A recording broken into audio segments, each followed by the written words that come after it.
보도국의 박건영 기자 나와 있는데 지금 우리 취재 기자들 연결해서 알아봤는데 태풍이 현재 상륙한 걸로 보이고 사천이 아니라 통영에 태풍이 상륙해서 이제 천천히 서울 쪽으로 북상할 것으로 예상되는데 정확한 지금 태풍 위치 한번 짚어주시죠. 어디에 있습니까? 카눈. 네, 30분 전에 이 기상청 발표 자료를 제가 보고 왔는데요. 태풍 카눈 지금은 이 경남 통영 남쪽 약 40km 해상에서 시속 22km로 북진하고 있는 중입니다. 이 태풍 중심과 주요 지점 사이 거리로 봤을 때는요. 여수와는 불과 한 80km 정도, 또 부산과는 90km 정도 떨어진 건데 육지를 향해서 서서히 가까워지고 있는 겁니다. 그렇다 보니까 아까 그 여수와 부산 지역에서 많은 비가 내리고 있는 것으로 보이는데요.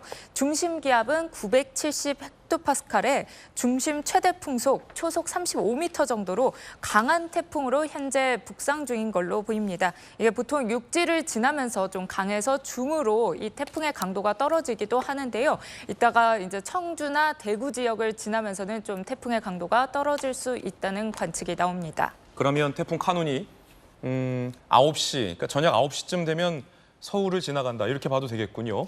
네, 그렇습니다. 지금 이곳 예상 경로를 일단 살펴보면요. 여기 이번 태풍은 남에서 북으로 직진하는 경향을 보이는데요. 오늘 낮 12시쯤에 대구를 지나서요. 오후 3시쯤에 청주 쪽에 도착을 할 예정입니다. 오늘 밤 9시쯤부터 서울을 관통할 걸로 보이는데 이후 하루 정도 평양을 지나서 토요일 새벽 이 태풍으로서 생명이 끝나게 됩니다. 지금 이곳 서울 광화문 스튜디오에 있는데도 많은 비가 내리고 있는데요. 예. 이 태풍 반경이 넓다 보니까 이 태풍의 중심이 지나지 않더라도 많은 비가 주변으로 계속 내리고 있는 걸로 보입니다. 그렇군요. 자, 맹수영 칼럼니스트. 중심 기압하고 최대 풍속에 대한 정보들도 지금 박 기자가 얘기를 해줬는데 쉽게 말해서 카눈이라는 이 태풍이 현재 강도는 어떤 거고 그리고 바람과 강수량 어느 정도로 예상될까요? 일단 태풍의 강도는 중심 기압이 얼마나 낮으냐보다는 그 중심에서 어느 정도의 바람의 세기가 부느냐 할 텐데요. 당연히 그것은 기압이 낮으면 낮을수록 강한 바람이 불겠죠. 지금 이제 잠시 뒤 아마 9시가 넘었으면 거의 통영 부근쯤에 남해안 지역에 상륙을 했을 거라고 예상이 되는데요. 지금 통영 지역에 상륙을 할 때 강한 단계에서 중간 단계로 한 단계 낮을 것으로 기상청은 예보를 하고 있습니다. 그런데 아직까지는 안심하기가 이른 그런 상황인 게 강한 강도라고 하면은 중심에서의 최대 풍속이 초속 33에서 43m까지인데 지금 강한 강도를 유지한 채 제주도 동쪽 부근 해상에서 올 때는 초속 35m, 시속으로 따지면은 6km 정도의 이제 속도인데 지금 중간 단계로 낮아지기는 했지만 중간과 강한 강도의 거의 경계급에 해당되는 32m 정도의 세력을 유지한 채 보통 이게 육상을 닿으면은 지면 마찰이 생겨서 급격하게 이제 세력을 약화시키거든요. 그런데 경상남도 지역을 지나는 오전 중에도 이 정도의 강도는 유지하면서 지나간다라는 굉장히 점. 강도가 센 편이군요, 여전히. 그렇죠. 좀 중간 강도라고 낮아지기는 했지만 여전히 강한 강도와 중간 강도의 경계선이기 때문에 계속해서 주의가 좀 필요합니다. 오전 중에는. 앞서 박 기자가 이 한반도를 종단하는 태풍이기 때문에 사실 지금 이 시각에도 서울에도 비가 내리고 있거든요. 앞서 우리 부산에 있는 배영진 기자를 봤는데 통영보다도 오히려 더 거센 비바람이 불어서 원고를 제대로 읽을 수 없는 정도였는데 전국이 다 그러면 이 태풍의 영향권에 있다. 이렇게 봐도 돼요? 그렇죠. 이미 지난 밤부터 전국이 태풍의 영향권에 들었다고 보셔야 되는 게 이게 일반 장마 정체전선상에서 내리는 비 같은 경우에는 그 주변 지역에서 좁은 띠의 비구름대가 형성이 되지만 이 태풍이라고 하는 것은 좀 쉽게 예를 들어서 장미꽃과 같은 구조라고 봐야 될까요? 예. 꽃 중심을 향해서 꽃잎이 덕지덕지 붙어 있지 않습니까? 그러니까 덕지덕지 붙어 있는 그 꽃잎들이 하나하나 나름대로 구성이 되어 있는 눈구름, 그러니까 비구름이라고요. 먼저 보시면 되겠습니다.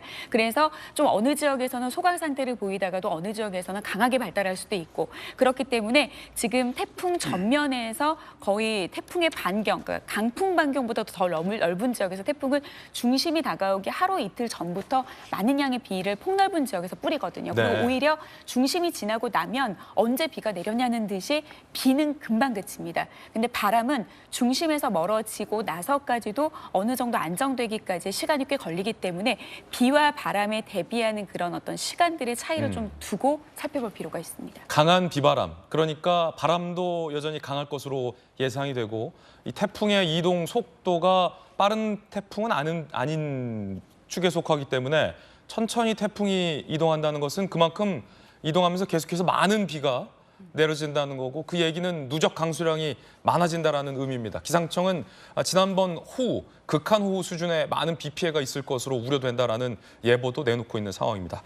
그래서 문현철 부회장님, 네. 앞서 극한호우 때에 많은 침수 피해가 있었습니다. 인명 피해도 있었고 시설 피해도 있었습니다. 아직 채 다 복구가 되지 않은 것으로 알고 있는데 지금 전국이 또 태풍의 영향, 또 많은 비가 내릴 것으로 우려되기 때문에 사실 전국이 좀 위험해서 걱정됩니다. 어떻게 보십니까? 네, 앞에서 우리 그 메인 칼럼니스트께서도 말씀하셨지만 이 태풍은 시계 반대 방향으로 강한 바람을 형성하면서 부는데요. 예, 그 폭이 반경이 한 350km 정도 됩니다. 굉장히 크군요. 그렇습니다. 이제 그렇다 보니까 우리나라의 그 동서간의 그 남해안에서 동해안의 거리가 한 200km가 채 조금 이쪽 저쪽 될 거예요. 그러다 보니까 우리나라 전체가 이 태풍의 반경 안에 담뿍 담기게 됩니다. 그러다 보니까 전국이 그런 태풍의 영향권 하에 있게 된다. 그 말은 무슨 말이냐면 강한 바람과 폭우 속에 예. 우리가 노출돼 있다. 이렇게 말씀드릴 수가 있겠고요.